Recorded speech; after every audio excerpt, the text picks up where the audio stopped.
Welcome. In this video I'm going to show you how you can power on and power off manually JBL Reflect Flow Sport. So first of all, just take them out of the case, and when the indicators are blinking, it means that the device is turned on.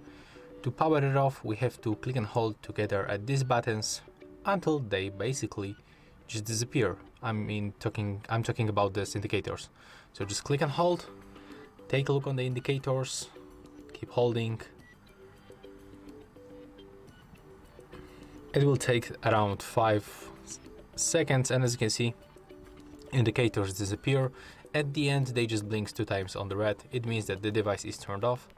And to turn them on, just click and hold together at the same point, in the same place, but for 2 seconds. As you can see right now, they blinks blue for the 2 times. It means that the device is turned on. And that's all for this video. If you find it helpful, remember to leave a like, comment and subscribe to our channel.